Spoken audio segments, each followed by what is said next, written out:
2 times Right. I was able to pull it online, and then after that, I couldn't get it to come on. Huh.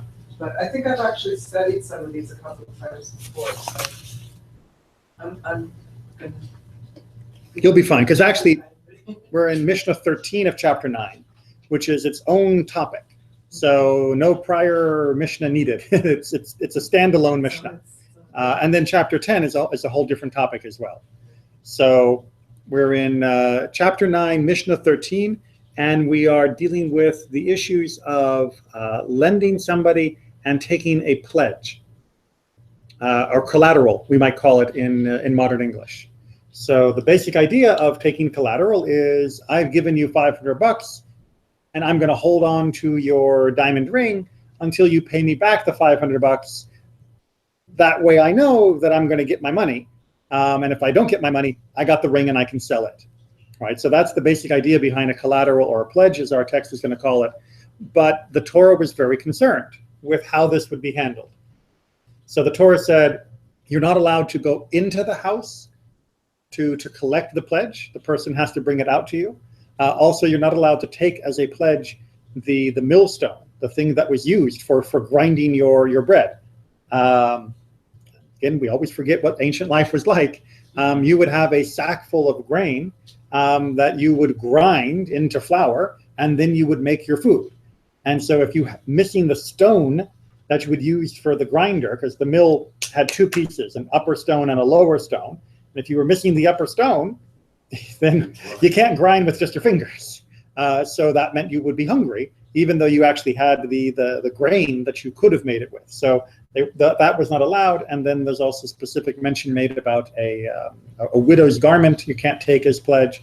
And so what the Mishnah is going to do is give us a little bit more information about what you can and can't do when it comes to these collateral items, these pledges.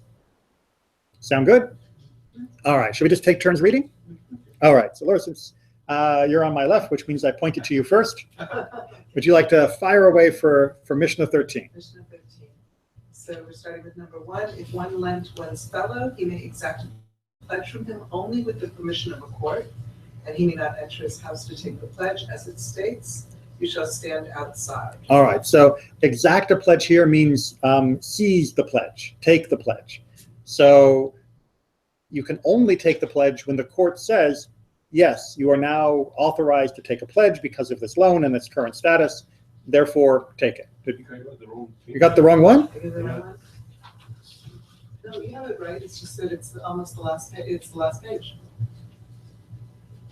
Okay. Yeah. All the way into the, Yeah, this is the very end of chapter 9, and then we'll do chapter 10, which I have other copies of. Yes. Okay, so you can only take the pledge when the court has given you permission. So even if you made the agreement that the guy would give you the pledge, until the court says it's okay to give the pledge, you can't take it, because they want to make sure that the creditor, the guy who's giving the loan, is not going to behave inappropriately and not going to seize property, especially inappropriately, because once it's in his hands, getting it back is an issue. So the court will make sure that this is done correctly. And again, the repetition that we do not stand out, we do not go in, but stand outside. Entering is both seen as an act of almost aggressive seizing, but it's also humiliating. Because, the guy comes in and takes it out. I mean, how many times have we seen in movies or in TV shows the repo men who show up and they're carrying out people's possessions and taking what they owe, for seizing it because of property. And the family is crying and the neighbors are, they're whispering about how humiliating this is. The Torah doesn't want that to happen, right? You don't go in and drag out the person's belongings. They bring it to you. Make sense? All right, onward. If the borrower had 2 utensils, he may take one, but must give back the other. All right, so this would be when we're talking about the utensils that normally you can't seize. If there are 2 of them, then that's okay. All right, so for example, if you have 2 millstones, both upper millstones, you can take one of them as a pledge, as long as you have left one for the owner so that he still has something to grind his bread. But if he only has one, then no, you can't touch the millstone. So it's basically saying it's not just the item, it's leaving the person without. That's the issue. That's what we're concerned with. Onward. And you must give back the pillow at night and the plow during the day. All right, so this goes back to the idea of if you take somebody's garment as pledge, a widow you're prohibited from taking, but for anyone else, if you take their garment as a pledge, at night you have to give it back to them. Why? Because they need it at night, right? They sleep under it, right? We think of our clothes as being, we have clothes for the day, we have clothes when it's raining, we have clothes to sleep in. They just had clothes, and they would take their overcloak, their tunic, and that was their blanket at night. So if you keep it at night, then the person is going to be cold. And so you had to give back the pledge at night, and then in the morning they would give it back to you and you would hold on to it again. And every night you would go through this. Or if the pledge was a plow, you had to give back the plow during the day because that's when he needed it. And if you kept the plow during the day, what's he going to work his field with? So the pillow, the cloak, the plow, it all has to depend upon what its usage is. You can't just say it's a general rule that give it all back in the morning or take it in the morning and give it at night. It depends on how you use the item of when the pledge would come and go. How often did this circumstance happen? Depended on the community, but sometimes more often than we would like. And It's so cumbersome. Of course it's cumbersome. But in a agrarian society without a lot of money going around, how do you secure the loan that you've made to someone without an item? But how do you ensure that when you secure the loan with the item, you're not humiliating or abusing the other person? And making it cumbersome is the way you do it, because otherwise it's too easy for one person to get hurt, right? Either for the person who's taken out the loan to run off or abuse the creditor, or for the creditor to abuse the debtor. You need a system to prevent either person from getting hurt, or at least trying to diminish the chances that they'll get hurt. Onward. And if the creditor dies, he need not return the pledge to his heirs. All right. So this is not talking about like you get to keep it, yay, and get the money too. This is talking about normally you would have to return the pledge, like we just said, in the morning or in the evening, depending upon the type of the pledge, because the person has to use it. His heirs don't need it the same way that he did, right? That was his millstone, not their millstone. And so you don't need to give it back to them until the pledge has been paid off, right? They inherit the debt. And if they aren't going to pay the debt, then you can keep it and sell it, and that will be the way it is. But it's basically saying the issue of embarrassment dies with the debtor. It doesn't transfer to the next generation. Make sense? Okay.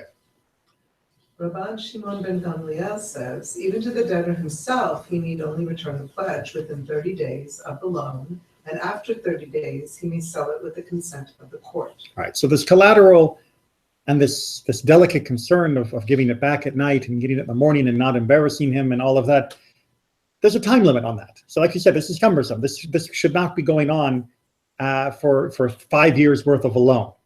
Right? And the person would keep putting it off and keep putting it off and keep putting it off and keep putting it off.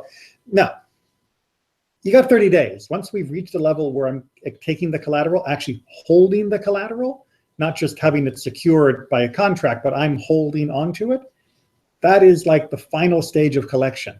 And you've got 30 days to make it good. And if you don't, then I'm going to go to the court. And the court's going to tell me whether I have permission to go ahead and sell the pledge and use that to pay off the debt. Because the creditor shouldn't be forced to do this for more than 30 days. So there is a limit to how much patience the creditor has to show. But all of this should be clear in the whole community, therefore it should avoid too many disagreements. If everybody knows the rules, then people know how to play the game. Onward. A pledge may not be taken from a widow, whether she be rich or poor, as it states, do not take the widow's garment as a pledge. So an interesting little chiddush here, because it said don't take a widow's garment as pledge. Why do I need to be told whether she's rich or poor?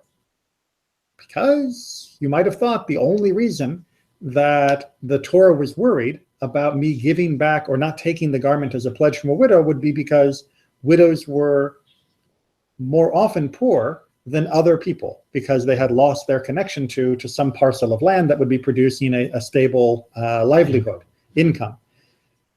And the Mishnah is saying, don't think like that. The Torah said, don't take a garment from a widow as a pledge, and that means any widow, even if she's the Rockefeller widow, you don't take the garment as a pledge, because the Torah is more cautious with regards to widows, and it's not for you to decide whether she's rich enough for you not to have to worry about her feelings. Right? That's not your choice. I think it's in the Torah. Well, that's my point. But the Torah just says, don't take the widow's garment as a pledge. Yeah. And the Mishnah is trying to head us off at the pass, try to keep us from thinking, oh, If she's rich, it's okay. And the Mishnah is saying, you don't get to make that decision, because how do you make that decision? By your estimate? Does the court decide? Do you want to look at her tax return? It doesn't work. Hashem already decided. Well, Hashem already decided she doesn't have to give you that pledge. Right? Different pledge, sure. You But have to take care of her. even more than others, because they were the most, apart from orphans, they were the most disadvantaged group in the entire economy. And therefore they had special considerations. All right. And then let's remind ourselves of just how bad this is if we do take these things. If one takes a millstone as a pledge, he violates a negative commandment, and he is also in violation of both parts of the millstone, as it states. Do not take a mill or an upper millstone as a pledge. All right. So this is a great little bit of rabbinic logic. If you take one part of the mill, you have violated the commandment twice. But I only took one thing. How can I violate it twice? And the answer is because taking half of the mill makes the other half useless. So you've done damage to two things, even though you only took one. And what the rabbis are trying to do here is not just show a logic, but they're also trying to doubly reinforce how bad it would be if you were to take the mill as the collateral, as the pledge. Right. So sometimes you'll find this in the Mishnah and other rabbinic literature. They will multiply the number of sins you're committing. You might have only thought you were breaking one commandment, but they'll point out you're actually breaking a bunch of commandments. And this is one example of that. We see the opposite of this kind of rabbinic number inflation to make a point in the Haggadah. Because when they talk about the number of makot, of the plagues, Jewish mathematics, exactly. And there it's done for praise and glory, and here it's for warning, right? That don't just think you're breaking a little commandment. You're breaking two commandments, even though you thought you were only breaking one, right? So doubly don't do it. And that's sort of a standard rabbinic style of expression. And then finally, And they didn't say just an upper millstone or a mill, but anything that is necessary for food, as it states, for that would be taking someone's life as a pledge. which is a very nice way the rabbis try to round out our understanding of this whole topic, which is if it's not their mill, but it's their insulin, their pot, the donkey they use to make their business, anything that is their livelihood, that makes them, sustains them, that you can't take, right? So they're broadening the category, and they're doing it because the Torah adds this seemingly superfluous phrase, right? The Torah could have just said, don't take the mill, not the upper nor the lower, and done. But instead, the Torah said, because that's his life. And the because that's his life is saying these are examples, not a limit to his thing, right? It's they are the prat, they are the detail, but the klal, the bigger category, is anything that sustains him, that is similar to the way a mill sustains him, is also off limits. So another fine example of rabbinic analysis. What are the words for mill and millstone? I don't remember. I think. Yeah, Avnei Rechaim, it's called. Right. Of name meaning stone. Right. Yeah. And Rechaim is to grind. Right. Okay. Chapter 10. So chapter 10 is going to look really different and what we had to do. I just gave myself a paper cut. Because we are going to suddenly start dealing with questions of what I guess might be called tort law, of damages between people. And that may feel a little weird because we haven't really been handling that. We've been doing, lost and found and other things. And now all of a sudden we're dealing with damages. So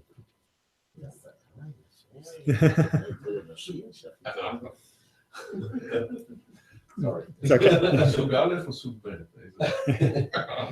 So what's going on here, as the introduction reminds us, I think very astutely, and again, Yasher Koach to United Synagogue for putting together this translation, is you have to remember that Bava Metzia and Bava Kama and Bava Batra were all one giant book at one time. And they got divided to make it a little bit easier to pass around and learn, but it's a whole collection of topics. And this topic is continuing with the general theme of nezikin, of damages that need to be handled. And the whole kit and caboodle, I think that's Aramaic, the whole bundle of laws contained in all of the Bavas, Bava Kama, Bava Metzia, Bava Batra, is all about the damages that can happen between people of many different varieties. And now we're dealing with a different form of damage, but it's still in that big category. All right, so yeah, I think you're up. Chapter 10, Mishnah 1. Tell us the bad news.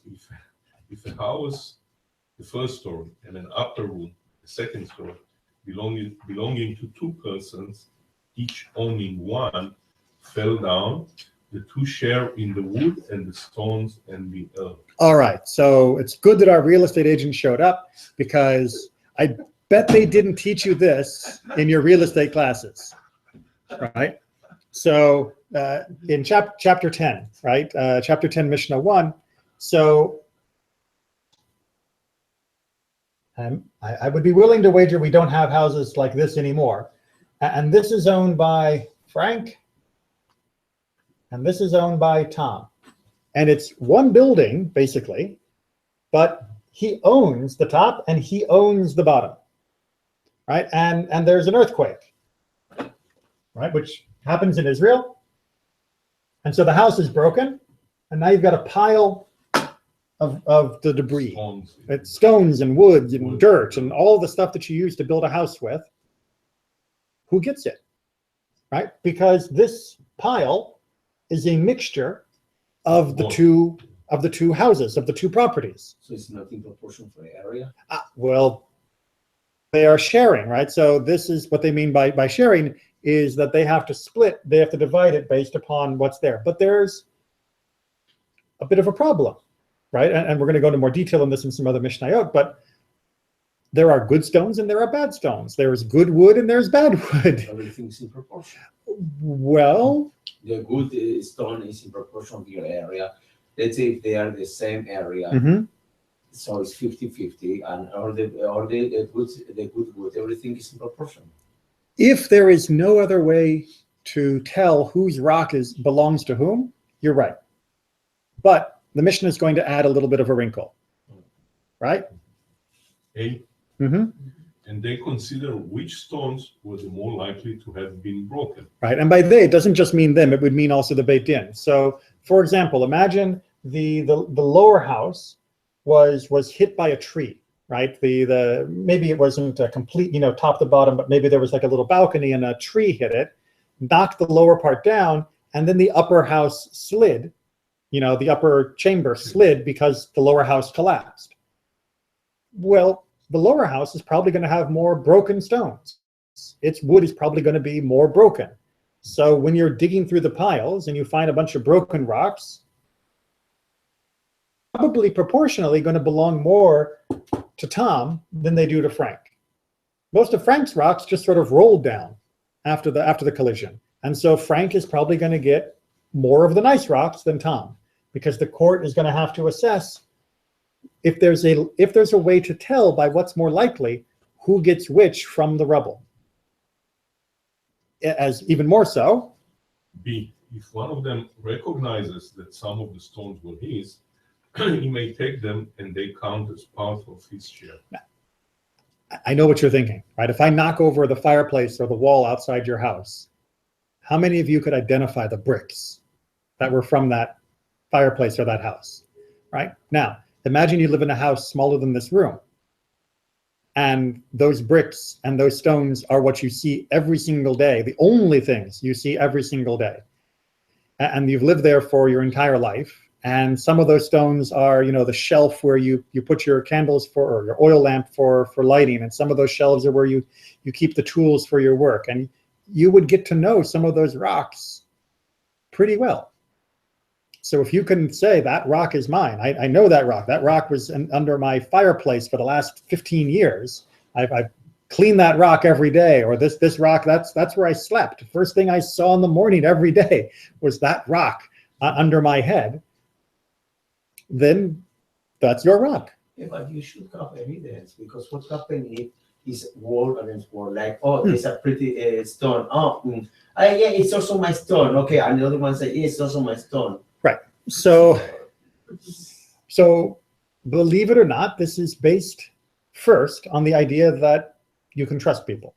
Okay. Right. So that's the first rule, which is if someone says, you know, that's my rock, that's the one I slept in, the other guy, if he knows it isn't his rock, wouldn't say, oh, I like it, I'm going to lie and call it mine.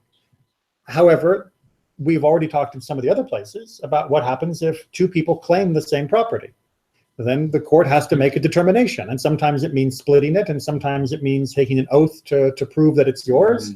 And sometimes it would mean, okay, we're going to let him have the rock, but the other guy is going to get a better rock or another percentage to make up for it. And that's where the court kicks in. But the court always comes in after people have failed to reconcile for themselves, right? If they can compromise and reconcile among themselves, the court is much happier. And yeah, the court will step in. And if you have two liars, not so much fun. And that's, you know, like court now. If you have two people in the court and both of them are lying, then the court's job is much, much harder than if you have two people who go to court and they both tell the truth, even though they disagree about what should be done. So yeah, it's always possible to lie, and then that's what all the other things we've talked about try to deal with. But hopefully people have been listening to Torah and Judaism and have learned you shouldn't lie. And lying like that is a form of stealing. And even if the court can't catch you, God will. And that is something that should worry you more than which stone you get. But we all know it takes some people a long time or a lifetime before they learn that lesson, or some people never quite do. All right, Mishnah 2 of chapter 10. We're just cruising along. Natan, we're going around the table. Back to the house. If a ground floor and an upper story belong to two people, and the upper story partially fell in, sorry, I'm reading the other version. That's okay. I mean, but Are you sure? yeah, I mean, it's the same basic idea. It's just a little bit of a different translation. Yeah. Read whichever one you're more comfortable with. And the upper story partially fell in, but the owner of the ground floor does not wish to make repairs. The occupant of the upper story may go and live downstairs until he repairs the upper story for him. All right, let's make sure we understand the situation here, because I could see why this would be a very effective motivator. Right, so we've got our house again. That's a terrible house. I took drafting in high school. I can't draw a box. Okay, so you've got a house, and the upper story collapses a bit, right? It falls in. Now, this is his floor, but it's also his ceiling. So there's a jointness for that line, but that's collapsed. And Tom says, you know what? I don't care, right? A big hole in my ceiling doesn't bother me at all. I'm not going to bother, to fix that. Then Frank says, okay, then I'm moving in. Right? Frank gets to come live with Tom until Tom does what he's supposed to do, which is fix the roof or the floor ceiling, that divide. Why does Tom have to fix it? Why isn't Frank also responsible for fixing it? So that's what we're going to see in Rabbi Yossi, right? So Rabbi Yossi is going to decide that they need to split this. But the basic idea here is that if there was no Frank, Tom would want a roof. So right now, Tom is benefiting from Frank's roof because the only reason he's not getting wet is because there's a roof up here that's shielding him. So Tom isn't inconvenienced at all, except for having a hole in his roof. Maybe he likes the air. I don't know. But Frank is the one who's now missing a whole part of his house, and Tom is not willing to benefit. He's benefiting from Frank, and Frank is not benefiting. Therefore, Tom has to give something up, and what he's giving up is living space for Frank until we get this fixed. But Rabbi Yossi agrees with you that this should not be entirely Tom's fault or Tom's responsibility. So Rabbi Yossi says, the downstairs one supply the ceiling, and the upstairs one the plaster. Right. So think of it like with this roof, right? The downstairs guy, Tom, he has to put up the beams, right? That's the main structure to support the roof. But the guy above, he's the one who has to smooth out the plaster to fill it in and make it something to walk on. A new floor. A new floor. So you take care of your ceiling, I'll take care of my floor, and together we'll be okay, right? We'll share that cost. And he lost. And he lost. No, because it makes more sense, more rational. Right. So it makes more sense, but again, we have to look at the basic fact here that Tom needs a ceiling. That's the basic truth of it. And so Frank needs a floor. Frank needs a floor, but Tom is the one who is, what's the right way to put this? Tom is the one who is most in need of actually repairing the damage that is done here, because his house without Frank is incomplete, right? It's his house that is primarily broken, is the assumption. Frank, yes, the plaster, like Rabbi Yossi is saying, that's the part that he uses. That's really all that he uses of Tom. Let's look at it with a. Right, so this is a cross section of the floor. You're going to have beams and wood and all sorts of other things to give yourself a ceiling. And then you have a thin layer, right? That's floor, and that's roof. Who's mostly responsible for it? Right. What Rabbi Yossi is saying is that, well, not exactly half and half, but Tom should get a bigger chunk of the responsibility, and Frank should have a little. But the most expensive part of it is fall on Tom. Either way. Well, yes. With Rabbi Yossi. Right, but Rabbi Yossi is trying to put a little bit more onto Frank. But what the rabbis are saying in the majority opinion is, look, what you call the floor and think is responsible for him, you would have put on top of your beams when you built your own roof anyway. No one leaves a roof without a cover of plaster on top, or else the water is going to get in and it's going to either rot the beams or leak on your head. It's just not done. So you need to rebuild your roof. And the fact that Frank is living on it, okay, but it's your roof that fell, not his floor. Now, obviously, if someone was deliberately or easy to identify the person responsible, if Frank was teaching his elephant to dance, and that's why the roof collapsed, then obviously it's Frank's responsibility. But this is in a totally neutral, we can't tell who's to blame for the problem situation. In Israel, they have a lot of problems with it. You mean with apartments? And yeah, the apartments, if somebody has a leak, you damage the floor below. Right. A lot of problems with it. Yes. Each one tries to deflect the responsibility. I have a secret for you. That's not just in Israel. Right. In any place where apartments are owned by the people, rather than just rented by the people, who has the responsibility is always a big topic. And that's not a new situation. The Mishnah had this problem 3,000, 2,000 years ago too. Real estate's an old business. Mishnah 3. Mishnah 3. That the house, the bottom story, and an upper room belonging to two persons, each owning one, fell down, and the owner of the upper room told the owner of the house, the bottom story, to rebuild it, and he did not want to rebuild it. The owner of the upper room may rebuild the house below and live in it until the other repays him what he has spent. So again, odd situation. We've got the two houses. and they fall down. Let me erase my floor roof diagram. And they fall down. And Tom says, you know what? I never really liked this house anyway. I'm not going to rebuild. Or maybe I'm going to rebuild on that part of the land rather than here. And Frank's going, wait a minute. You're my where do I put my house if I don't put my house on top of your house? Right? That's my property is above you. So I need you to rebuild so I can rebuild. Make sense, the problem? Yes and no, because in that situation, Tom can rebuild the house as a one-story house in a different place, and Frank in the same place, same piece of land, as one-story house. So both will have two houses, but in different places. But you might have thought that Frank can't build where Tom was because that wasn't where his house was. That wasn't his property. His property was this.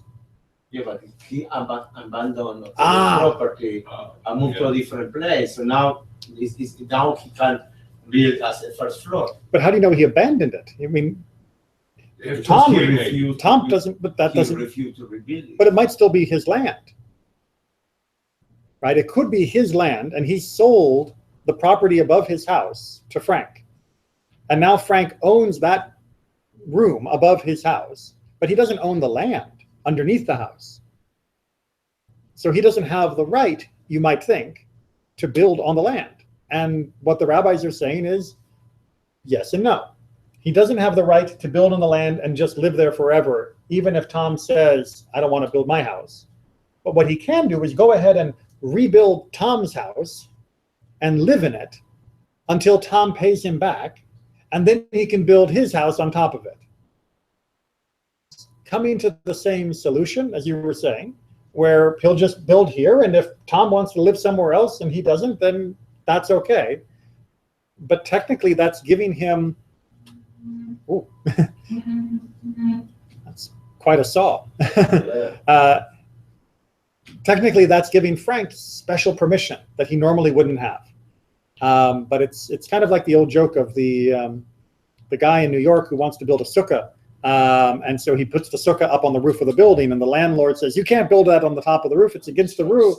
And the judge says, exactly, you've got 8 days to take it down. Exactly. So it's not PG Library, it's a much older joke, but they made it into a great book. So that's kind of the idea. It's like, okay, you're right, Frank, you don't have the right to build your house where Tom's was, but you can build Tom's house for him and live in it until Tom gets around to repaying you, at which point you can build your house again and live in it. So it's a neat little solution to this weird problem. Rabbi Yehuda, however, is not quite happy with it. He says he would then, after being reimbursed, have been dwelling on his fellow's property, and he should therefore pay him rent. Right? So, understand Rabbi Yehuda's problem, which is to say, while Frank is living in the soon-to-be Tom's house, which he is just keeping warm until Tom gets around to paying him back for it, and then he can build his own house. That would mean that everybody recognizes that what Frank built was Tom's house. Well, if it isn't Frank's house and he's living in Tom's house, even if it is just in this temporary weird situation, shouldn't he be paying Tom rent? I thought the opposite way. That Tom need to pay Frank for the work and the hours he put building his house. And Rabbi Yehuda and all the sages agree, yes. But if in the meantime, well, and even after the fact, right? If I hire you to build my house, and you build the house, and I say, oh, well, I'm not ready to move in yet, and I have to pay you next month. Can you live in my house until I pay you? For free. For free? No. No. That's the point. Right? It's still my house. And it may not be fair that I haven't paid you yet. And that's what we were talking about, a workman's wages in the previous Mishnayot. But you don't have the right to live in my property rent-free just because I haven't paid you yet. And by the fact that we know it will be Tom's property as soon as he pays him, it kind of already is Tom's property. It's just waiting for the final payment, or the first payment. And that means Frank shouldn't be allowed to live in it for free, says Rabbi Yehuda. So he's not happy with the solution, so he gives us a different one. Rather, the owner of the upper room should rebuild both the house below and the upper room and put a roof on the upper room and live in the house below until the other repays him what he has spent. Okay, so build the whole thing back, Frank, the entire house, but you can still live down here in that space. Oh, I just put a hole in the floor. You can still live down here in Tom's space until he pays you back, and that's your way of securing his loan against Tom actually paying him back, and rather than just Tom moving in without having paid him back for the construction.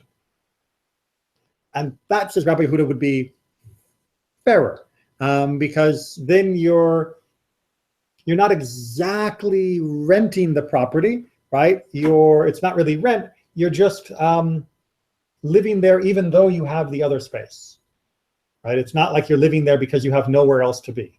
So it's not your only residence. It's just occupying the space. It's a different way to solve it. Everybody happy they all own their home or apartment and don't have to worry about this kind of confusion? So just imagine what it'd be like to live above someone else. And again, remember what it's like when the building is involving stacking a bunch of stones, putting plaster on them, and throwing some beams over the top, and that's your house. This kind of problem wasn't that rare. I mean, houses fell down pretty regularly.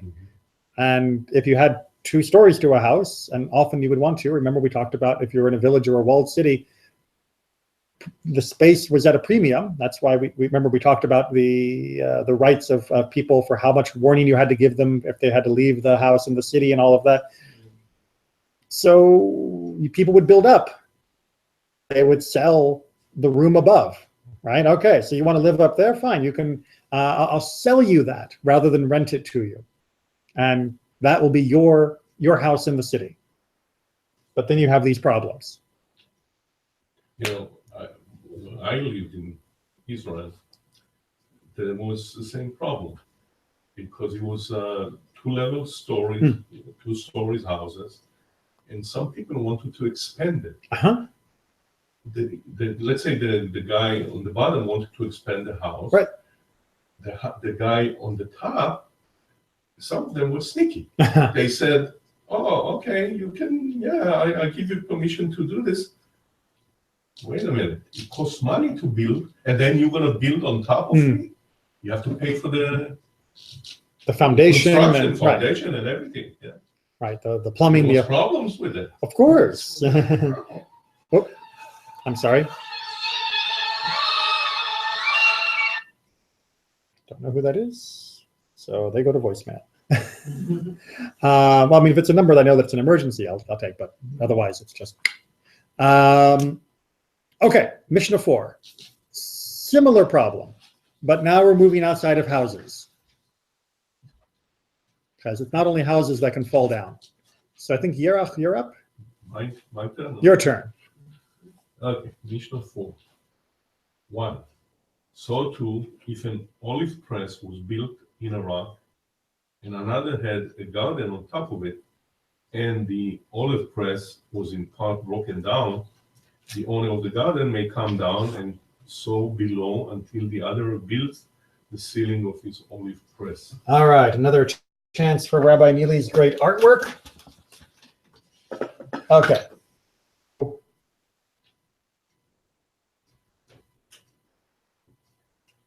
This is the main land, right? So you've got Tom down here and Frank up here. So Frank owns this land, Tom owns this land. We're doing okay so far? But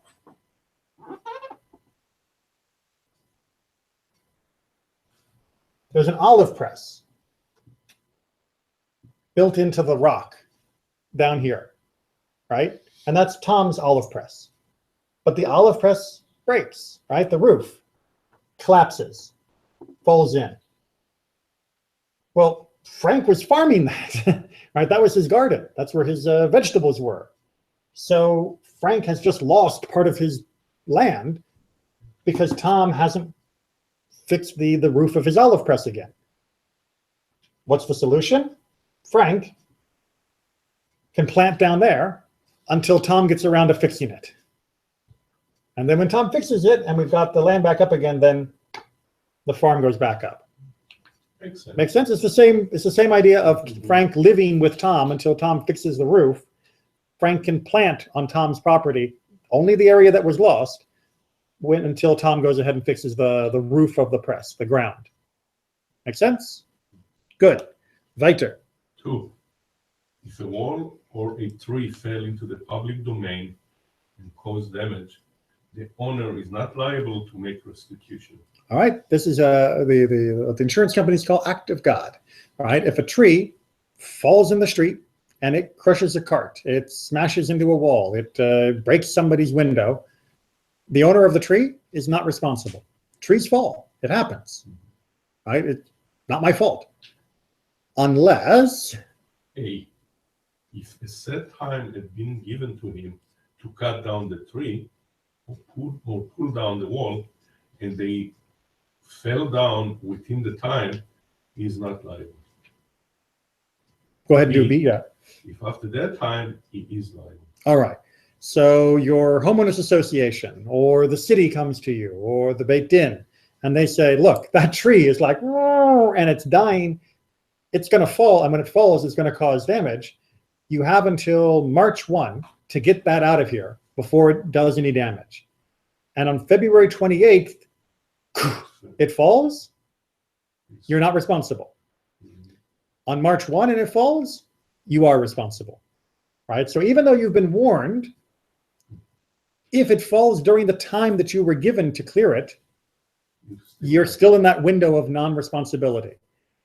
But once that hits, once it's on the time, the deadline that they gave you, you're responsible for any damage it caused. And when we get back to Bava Kama, the next section that we're going to be studying after we finish Bava Metzia, we decided that last week. We're going to see a lot more about the damages and issues of your property causing damage to someone else's property, because that's a big part of what's in Bava Kama. We didn't see that, I think that last week, but I can't remember, that when it's natural disaster, like with the animal that die, when everything is your responsibility in the way. If you're the borrower. Only if you be a but in this case, yes, like renting, no borrowing. Right. It's a different category. Yeah. And I would be interested to know if anybody knows the relevant state laws. You know, we get hurricanes in Florida from time to time. If a hurricane or a big storm knocks over your tree and it hits someone else's house, is that your fault? Do you have to pay the damages? You got a problem with your landlord. Yeah, but our insurance company took care of it, so I don't know what they did with theirs and all of that. And you know, so I'm assuming that it wasn't their fault, and that's why we had insurance. Yeah. You know, and if I think it works the same way. I think if you didn't have insurance and they did, then their insurance would pick it up. Okay, that would be interesting. But their insurance, because you have insurance, is going to defer to have you take care of it since Right. the damage occurred on your property. Makes sense. But basically, the idea being that they're not personally responsible for the damages. That if no one had insurance, then sorry, a tree fell. No one can be blamed for that except the wind.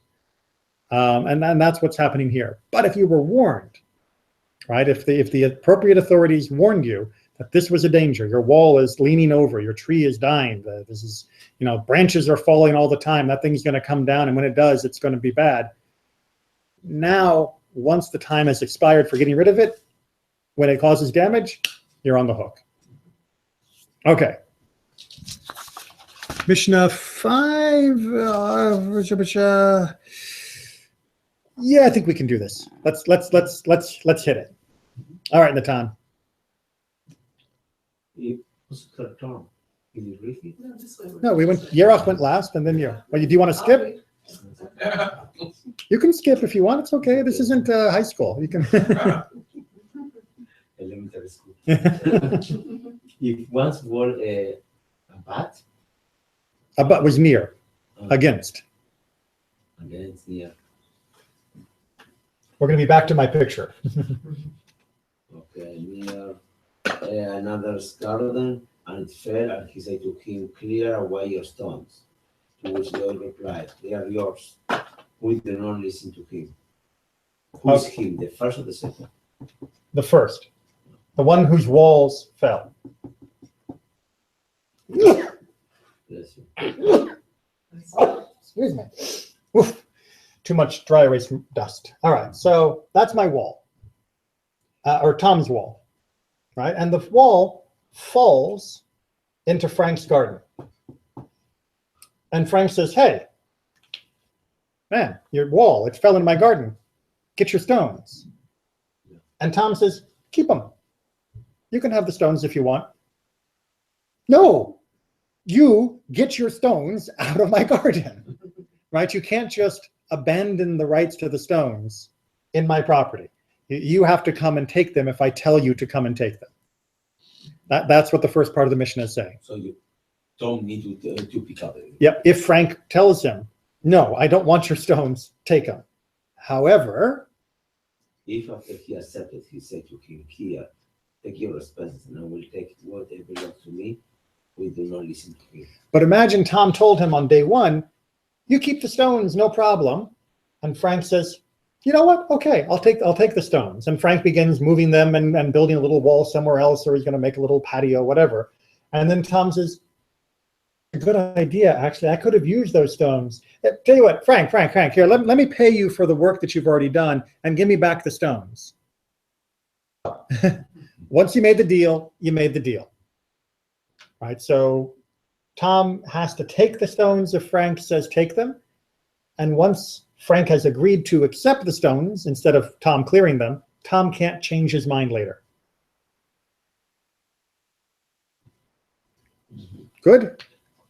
Even if he pays, if he pays for it. Absolutely. Because once Frank has taken ownership of the stones, I should back it up. Frank could choose to say, okay, you know what? I'll take your money and you can take back your stupid stones.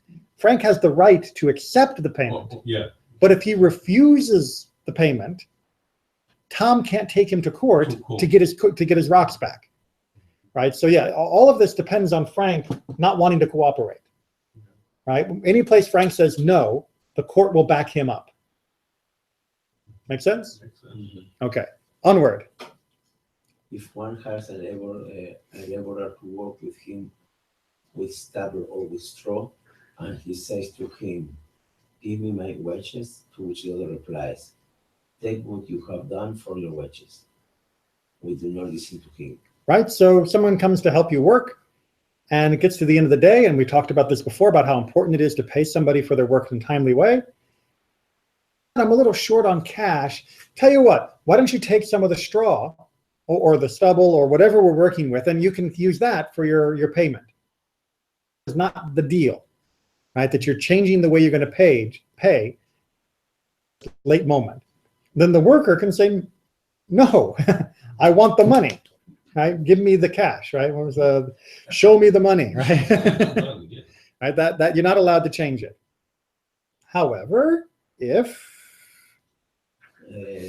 one who put a menu. Nope, before that. If after he accepted, means the second person. He said to him, here, take your wages, and I will take what belongs to me. We do not listen to him. Exactly the same case. Exactly the same case, but talking about wages instead of rocks. Right? So you say, oh, you know what? Fine, I need some extra straw. You can pay me in the straw. And then the guy says, oh, wait, comes back tomorrow. I got the money for you, and I discovered I needed that straw more than I needed the cash. Here, have your pay money, and I'll take back the straw. If the worker says, no, I'm happy with the straw, tough. You can't take him to court. He gets to keep the straw, just like with the rocks. Right? No take backsies. No do-overs. All right, now we get to the manure. One who puts manure out in the public domain may do so only if the one who puts it out, and the one who fertilizes immediately. Okay, that was a very different phrasing than ours. Because ours read, one who removes his manure into the public. Because they do an literary translation from the Hebrew word by word. Okay, so from the time he removes it, another may take it to manure his field. Right? So basically they're saying if you take your, Junk. well, it's not junk. That's the point. manure you is can use important, it, yeah. right? It was useful. Fertilizer. But if you put your stuff, your property, in the public domain, It's that you're throwing it away. then it becomes, hefker. It becomes ownerless. And if other people want to, what? Hefker. It's ownerless, Yeah. right? It's abandoned. Yeah. Then other people, if they want to say, hey, free manure, they can take it. And if they do, then you can't stop them. Now, you can go and get your manure and you can put it back where it belongs. That's okay. But while it's out there, it's fair game. And that's because, There's no time limit. How long? no, you put it down, you turn your back, someone comes up with a wheelbarrow, that's theirs. Because you're putting your stuff You need to put it in the public domain, right? Maybe you was moving stuff in the garden, whatever. Okay, so that's fine, but you need to make arrangements for this. You can't use the public domain as your storehouse Storage, yeah. and expect that your stuff will be there. I mean, it's just unreasonable. And then similarly, when it comes to bricks, One may not sow clay in a public domain, nor may one make bricks, but one may need clay in the public domain, but not bricks. right? So you can't soak the clay, and you can't make the bricks in the public domain, right? That's considered an inconvenience and a problem for the public property. By the way that these get made, it's destructive to the area around them. But the clay can be kneaded in the public domain. That's not a destructive act. So if you want to mix the clay and get it all good and ready for making pots or making bricks and that kind of stuff, that you can do out in the door stoop, the curb. If you want to sit there working the clay, that's okay. But these other things, you're damaging the public area, and therefore you're not allowed to use it like your own private property. Well, that's the reason people would do this in the public instead of their private property, because they'd rather do it where it doesn't damage their stuff or where it doesn't damage their land. And no, you're not allowed to treat the public land like So that. you may not make bricks, In the public domain, but yes, need clay. correct. Because kneading the clay wasn't a problem. What is need clay? Like, with bread, where you are Yeah. like that's the same for clay, because you had to get the mud just the right consistencies, right? It's not exactly something we do a lot of these days. Do a little if you've ever done making projects with the kids and stuff. You have to get the clay ready. You loosen it up, but yeah, not a big time nowadays. We don't make a lot of bricks either. All right, last part of chapter 5 or Mishnah 5. One who builds in a public domain may do so only if the one who brings the stones brings, and the one who builds immediately. Right, meaning there's no time delay. And if it causes damage, he must pay for the damage. Right, because unlike the tree that's in your private property that falls into the public domain, which is nobody's fault, if you're building in the public domain, and while you're building, you're hit a rock and it flies off and hits something, you're responsible for that, right? Because this is not your personal playground, and therefore you're liable for the damage. And Rabbi Shimon adds, Shimon ben Gamliel says he may even prepare his work 30 days before. right? So Rabbi Shimon ben Gamliel gives a little bit more cushion and says, well, yes, but the road outside your house, maybe you're going to need to stack up the wood that you're going to use there for doing the roof on your house. And there's no place to put the wood while you're getting ready. That's okay, but only for a month, right? If you leave that wood outside in the street for more than a month, then now you're becoming a public nuisance. And indeed, we see this kind of law in most construction things around the States. If someone is putting a new roof on, I don't know if you've ever seen this, the truck will pull up, they'll often drop off, pallets of wood or shingles and things, and sometimes they'll be in the street for a day or two. Right? Not blocking the street, but they'll take part of the street for these things. That's okay. Blocking the sidewalk a little bit for a short period of time. That's okay. You're just not allowed to build and block it permanently. That would be incorrect. Good? All right, so that's bringing us halfway through, or more than halfway through. We have only one more. Oh, we do only have one more. Why am I looking? I thought we had more than that. You're right. Let's do it. All right, Mishnah 6. Well, we have a short thing for the Gemara, well, shortish, but let's go ahead and hit Mishnah 6. If there were two gardens and terraces, one above the other, and vegetables grew between them. All right, hold on. Drawing again. We're back to Frank and Tom. There are vegetables down there. Yeah. All right, so Frank is up here, right? And we've got vegetables growing along the wall in between them, right? This is a terrace. So it's like steps in the hill, right? And you've got something growing in between the two. Okay, that's the issue. Okay, so Rabbi Meir says they belong to the upper garden. This is mine. Rabbi Yehuda says they belong to the lower garden. No, it belongs to me. All right, now we can imagine the owners of the garden would probably argue about this. Rabbi Meir said if the owner of the upper garden wished to remove his soil, there would be no vegetables. All right, so why does Rabbi Meir think that they belong to the upper guy? Because that's not a wall anymore, that's just dirt. If Frank digs this out, nothing's going to grow. So really he controls the life of that, because he has the right, if Frank wanted to, he could dig his property down flat. And if he did, the vegetables are gone. So therefore, Rabbi Meir says they belong to Frank. However, Rabbi Yehuda says if the owner of the lower garden wished to fill up his garden with soil, oh, did I read the same one? no, it's the parallel. Oh, there would be no vegetables. Rabbi Meir said since there... No, pause there. So Rabbi Yehuda, okay. right, Rabbi Yehuda says, well, wait a minute. Tom could just load up his garden and be level with Frank, Right. and now there's no terrace for the vegetables to grow on either, right? So Frank says that it's my dirt that's making them grow, and Tom is saying it's my space that's letting them grow. So we both have a reasoning for why they think they're right. So Rabbi Meir said since each is able to thwart the other, we should consider from where these vegetables derive their life. Right, so Rabbi Meir says, yeah, you're right, there is a balance, but they get their life from the earth. And that means my position is still the right one. But Rabbi Shimon is going to come with a compromise. Whatever the owner of the upper garden can take by stretching out his hand belongs to him, and the rest belongs to the owner of the lower garden.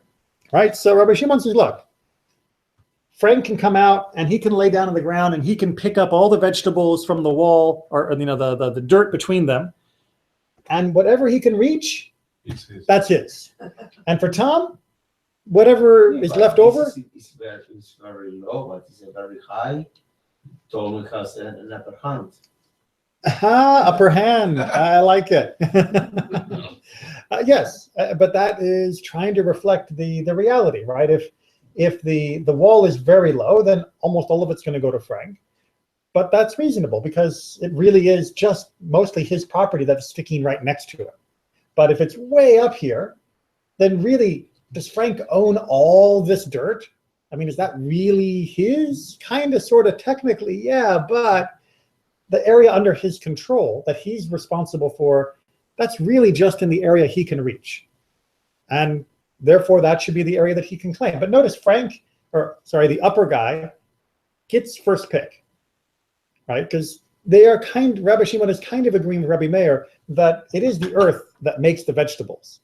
So the earth owner gets first pick of the vegetables, and then the leftover goes to Tom. What if it's terraced and Tom now has somebody underneath him? Then Tom can go reach down here, exactly right. And terraces like that in Israel were very common because it was a lot of hills, and you needed to make it flat to grow anything if you were, going to try and live off the land, which Israel is sometimes great and sometimes very hard for living as a farmer. All right, so that ends Bava Metzia. We will begin with Bava Kama next week.